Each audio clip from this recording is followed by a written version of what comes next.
बिस्मिल्लाहिर्रहमानिर्रहीम, अस्सलाम वालेकुम। सुप्रीम कोर्ट ऑफ पाकिस्तान से आज इतवार के दिन भी अचानक बड़ी ब्रेकिंग न्यूज आई है। इमरान खान के जो वकील हैं उन्होंने बड़ा पत्ता खेला है और जो अब मखसूस नशिस्तों का मामला है उसके अंदर किस तरह काजी साहब और हुकूमत और ताकतवर हल्के जो है उनका जो किया हुआ प्लान है वो चौपट हो सकता है। बड़ी आम तफसील है जो इस वीडियो के अंदर आपके सामने रखनी है। दूसरी तरफ खारियां के अंदर जो है वो बहावल नगर थाने का एक्शन रिप्ले हुआ है, पुलिस की पिटाई हुई है। ये असल माजरा क्या है, ये बड़ी खौफनाक किस्म के इंकशाफात हो रहे हैं, उसकी कुछ तफसील भी आपके सामने रखनी है।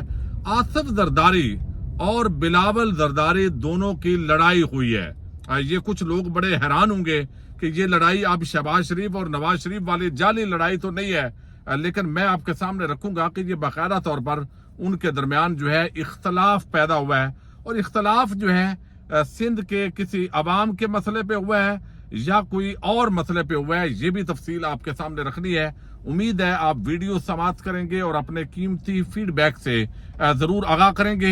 इस वक्त इस्लामाबाद के अंदर मैं ट्रैवलिंग कर रहा हूँ, मौसम बड़ा जबरदस्त है। अब देखते ये है कि कल का जो मौसम है सुप्रीम कोर्ट ऑफ पाकिस्तान के अंदर जो हेयरिंग्स होने जा रही हैं उसके दौरान जो मौसम है वो कैसा रहता है। अच्छा, एक तो बड़ी जो अजीब किस्म की सूरत हाल पैदा हुई है वो है आसिफ जरदारी और बिलावल के दरमियान जंग। हम सुनते हैं जरदार जो शरीफ खानदान है वो भी आपस के अंदर ये गेम खेलते हैं, गुड कॉप बैड कॉप। यानी ये जनाब नवाज शरीफ जो है वो तो एंटी एस्टेब्लिशमेंट हो गया है, शहबाज शरीफ लेट गया है, लिहाजा अब नवाज शरीफ ने कह दिया कि शहबाज शरीफ बस इससे ज्यादा हम नहीं लेट सकते। तो ये बड़े लतीफे आते रहते हैं और हमने देखा है कि जब से नवाज शरीफ जो है उनको ये हुकूमत दी गई है तो ये ड्रामेबाजी हम देख रहे हैं, लेकिन वो किस तरीके से आइन और कानून को पमाल किया गया वो अपनी जगह है। लेकिन अब जो है वो सारी चीज जो सामने आई है उसके मुताबिक आसिफ जरदारी और बिलावल की जो लड़ाई है वो आज जो है वो मीडिया के अंदर भी आई है। रोजनामा दुनिया ने इसको रिपोर्ट की है और मामला कोई अवाम का नहीं है, बल्कि मामला ये है कि जरदारी कहता है कि ये जिम्मेदारी मेरी बहन जो है फरियाल तालपुर उसको देनी है और जो बिलावल है वो कहता है नहीं नहीं मेरी बहन को देनी है, ये जिम्मेदारी फुफ्फो जी को नहीं देनी बल्कि मेरी बहन को देनी है। और खबर ये है कि आसिफ जरदारी अपनी हमशीरा फरियाल तालपुर को और बिलावल भुट्टो अपनी हमशीरा आसफा भुट्टो को पीपल्स पार्टी पार्लियामेंटेरियन का सदर बनाना चाहते हैं।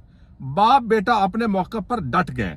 आसिफ जरदारी का मौकफ है कि आसफा भुट्टो को खातून अव्वल बना दिया गया है, इसलिए अब फरियाल तालपुर को पीपीपी का सदर बनाया जाए, जबकि बिलावल भुट्टो का कहना है कि पार्टी में नौजवानों को आगे लाने की जरूरत है, इसलिए आसफा भुट्टो को सदर बनाया जाए। बिलावल जरदारी के तर्जमान अली बदर ने रोजनामा दुनिया से गुफ्तगू करते हुए मौकफ दिया है कि पाकिस्तान पीपल्स पार्टी पार्लियामेंटेरियन की सदारत के हवाले से आसिफ जरदारी और बिलावल भुट्टो के मबैन कोई इख्तलाफ नहीं है। उन्होंने कहा कि पाकिस्तान पीपल्स पार्टी पार्लियामेंटेरियन का जो भी सदर बनेगा वो आसिफ जरदारी और बिलावल भुट्टो की बामी मुशावरत से ही बनेगा। अब इसके अंदर तो कोई शक नहीं है, मुशावरत से ही बनेगा, लेकिन मेरी बहन नहीं भाई तेरी बहन, तेरी बहन नहीं मेरी बहन। और एक घर के अंदर चुके ये ओहदे रखने घर में है। सबसे बड़ी जो हमें जिस चीज से कंसर्न है पाकिस्तानी कौम की हैसियत से वो ये है कि जो भी ओहदा है वो आपने रखना अपने घर के अंदर है। फैमिली लिमिटेड पार्टियां हैं, फिर ये है कि बहन को देना है, भतीजी अपनी बेटी को देना है। इस मामले के अंदर इख्तलाफात हो रहे हैं और आजकल जो है वो आप देख रहे हैं कि वो इश्क मुर्शिद जो ड्रामा चल रहा है उसके अंदर भी कोई नौजवान सियासतदान और उसके वालिद के दरमियान इसी तरह की लड़ाई झगड़े जो है वो कुछ इस तरह की चीजें ही आ रही हैं। अच्छा, दूसरी तरफ जो है वो एक बड़ी डेवलपमेंट हुई है खारियां के अंदर, और ये खारियां के अंदर आप देख रहे हैं कि बहावल नगर का इंसिडेंट हुआ। पुलिस का जो रवैया है पाकिस्तानी अवाम के साथ पहले भी ऐसे ही है। पाकिस्तानी खास तौर पे जो पंजाब पुलिस है, चूंकि शरीफ खानदान ने यहाँ तवातर के साथ रूल किया है तो यहाँ जो आप समझ रहे कि पंजाब के अंदर तो पुलिस ऐसे है जैसे जग्गा बदमाश होता है और कोई उनको आइन कानून की कोई नहीं है। जब जो हुकूमत होती है उसकी टौट गर्दी करके और जो उनको अपना माल पानी वो बनाते हैं। आम आदमी आज भी FIR उसकी दर्ज नहीं हो रही। मरियम नवाज टिक टॉक पे हुकूमतें चला रही है, लेकिन गरीब आदमी जो है वो पिस गया है और जो तफ्तीशी अफसरान है वो कहते हैं भाई हमने तो पैसे लेने हैं, آپ پیسے دیں آپ کا بھی مقدمہ درج کر لیں گے. انہوں نے ناجائز مقدمہ دوسری پارٹی نے درج کروانا ہے, انہوں نے پیسے دیے ہیں تو لہذا یہ آپ کو بھی دینے پڑیں گے. یہ چیزیں جو ہے وہ چل رہی ہیں. لیکن کھاریا کے اندر جو ہے جو کام ہوا ہے وہ ہوا ہے. جو وہاں پہ خواجہ سرا ہے انہوں نے پولیس والوں کی پٹائی کیا کھاریا تھانہ کے اندر گھس کے. اب وہ گھسے کیوں ہیں؟ اس کے اندر جو خواجہ سرا ہے ان کا جو موقف ہے وہ بڑا واضح ہے. انہوں نے کہا ہے کہ جناب ہم جو ہے ایک فنکشن سے آ رہے تھے, انہوں نے ہمیں ناکے پہ روکا ہے, روک کے یہ ناجائز طور پہ انہوں نے جنسی طور پہ ہراساں کیا ہے, پھر بلکہ جنسی تشدد جو ہے اس کا بھی الزام یہ تھانے میں لے گئے ہیں. اس طریقے سے یہ ہمارے ساتھ کام کرنے کی کوشش کی ہے, ہمیں تشدد کا نشانہ بنانے کی کوشش کی ہے. تو یہ بڑے بھیانک قسم کے جو ہے وہ انہوں نے الزامات لگائے ہیں. اور جب یہ انہوں نے حرکت کیا تو باقی خواجہ سرا اکٹھے ہوئے ہیں, اکٹھے ہو کے انہوں نے اس پولیس والے کی پٹائی کی ہے اور باقی پولیس والوں کے ساتھ بھی جو سامان لے کے باہر انہوں نے پھینکا ہے. اور ایک عجیب پیچھے سے پولیس آئی ہے, وہ بھی اب جو ہے وہ مقابلہ کر رہی ہے اس پوری صورتحال کا. اچھا یہ کہانی جو ہے یہ سنائی ہے انہوں نے. پولیس کا کہنا ہے جی کہ یہ ناجائز طور پہ یہاں پہ انہوں نے خود کپڑے پھاڑے ہیں اور تھانے کے اندر ہم نے ان سے پوچھ گچھ کی ہے, کچھ ہمیں شکوک و شبہات ہیں, یہ ساری چیزیں ہوئی ہیں. تو یہ بھرپور قسم کا جو تشدد ہے وہ تشدد جو ہے وہ کیا گیا ہے. اچھا اب یہاں پہ جو ساری صورتحال ہے یہ اس وقت تھانہ بھاول نگر پارٹ 2 ہوا ہے. لیکن آپ دیکھیے کہ کوئی بندہ بھی پاکستان کا وہ پولیس کے موقف کو تسلیم کرنے کے لیے تیار نہیں ہے. یہ آئی جی پنجاب محسن نقوی کی حکومت, مریم نواز اور پہلے شہباز شریف خاندان نے جس نیز پہ پاکستان کے اداروں کی بربادی کی ہے اور اپنے افسران رکھ کے اور باقی مخالفین کو رگڑا لگوانا, میرٹ کی دھجیاں بکھیرنا, M N As M P As جو ہے ان کو وہ تھانے چلا رہے ہیں, ان کے مخالفین جو ہے وہ الٹے بھی لٹک جائیں تو ان کو انصاف نہیں مل سکتا. تو لوگوں کے گھروں میں گھسنا, تشدد کرنا, بدماشی کرنا, یہ ایک جو ہے وہ کلچر ڈیولپ ہوا ہے. اور یہی وجہ ہے کہ اس کا کوئی بھی ان کی بات کو تسلیم کرنے کے لیے کوئی بھی تیار نہیں ہے. سٹاپ کر دیں. اچھا اب یہاں پہ جو ہے یہ ایک چیز میں نے آپ کے سامنے جو ہے وہ رکھنی ہے, اور وہ یہ ہے کہ ایک بڑی خبر آئی ہے جو ابھی سپریم کورٹ آف پاکستان سے میں اسلام آباد کے اندر پہنچا ہوں, اور وہ یہ ہے کہ آپ کو علم ہے کہ کل انتہائی عام ترین کیس کی سماعت ہونے جا رہی ہے. اور یہ جو کیس ہے یہ اتنا عام ہے کہ اگلا جو پورا ایک منصوبہ ہے جو تیار کیا گیا ہے کہ جو ایک پیج ہے اس کو پھاڑ سکتا ہے. یعنی اسٹیبلشمنٹ, قاضی صاحب, موجودہ حکومت اور یہ سارا جو ٹرائکا ہے جو بظاہر ایک پیج پہ نظر آ رہا ہے, خاص طور پہ تحریک انصاف اور عمران خان کے خلاف. یعنی ان کو جو مطلب ہے یہ آپ فطری اتحاد کہہ لیں یا یہ ساز باز کہہ لیں, یہ چیزیں ہم نہیں کہتے. لیکن بہرحال عمران خان کے حوالے سے جو پالیسیز ہیں وہ واضح ہیں. اب عمران خان جو ہے کیسز کے اندر جو بنائے گئے ہیں وہ زیادہ عرصہ اندر تو نہیں رکھے جا سکتے, انہوں نے باہر تو نکلنا ہے.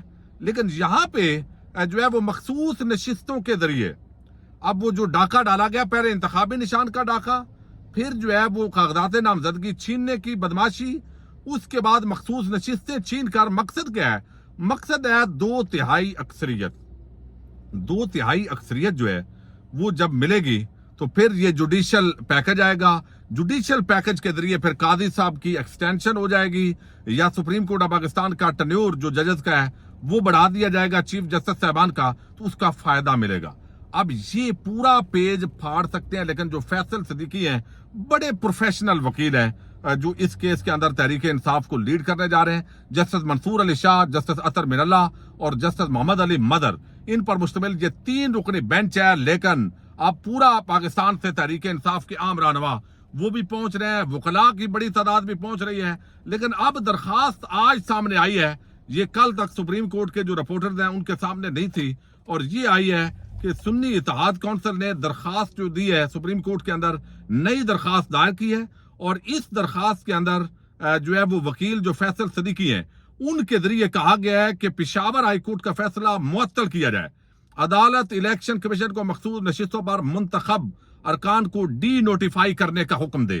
اب یہ ڈی نوٹیفائی اگر ہو جاتے ہیں, فیصلہ معطل ہو جاتا ہے پشاور ہائی کورٹ کا, تو کیا ہے کہ وہ جتنے بھی لوگ ہیں ان کا جو آگے سینیٹر بنے जो आगे मखसूस नशिस्तें लेके जो 2 नंबरी के जरिए पूरा एक सिस्टम डेवलप जो है वो किया गया है, और आगे जो मनसूबा है तरमीम का, कानून साजी का, वो कोई और कानून साजी हो या वो रुक जाएगा, यानी कम अज कम आइन के अंदर तरमीम नहीं हो सकेगी। तो जब तक ये समात मुकम्मल होगी, जब तक ये फैसला नहीं होता, तो अगली मनसूबाबंदी और वो जो खेल है वो खराब हो जाएगा। अब ये जो दरखास्त दी गई है, इसको इंतहाई अहमियत जो है कि हमल है, चूंकि इस दरखास्त पर पहले गुफ्तगू की जाएगी और इजाजत ली जाएगी जजत से कि चूंकि ये इमरजेंसी मामला है, कुछ अज़ाइम ऐसे हैं जो आगे सुप्रीम कोर्ट और हाई कोर्ट के जजत से रिलेटेड है, और ये हमारे हकूक पे चूंकि डाका डाला गया और इंतहाई कौमी मफाद के मामले का ये केस है, तो जो कौमी मफाद के मामले का केस होता है उसके अंदर जो है वो आप फौरी तौर पर पहले तो स्टे दें,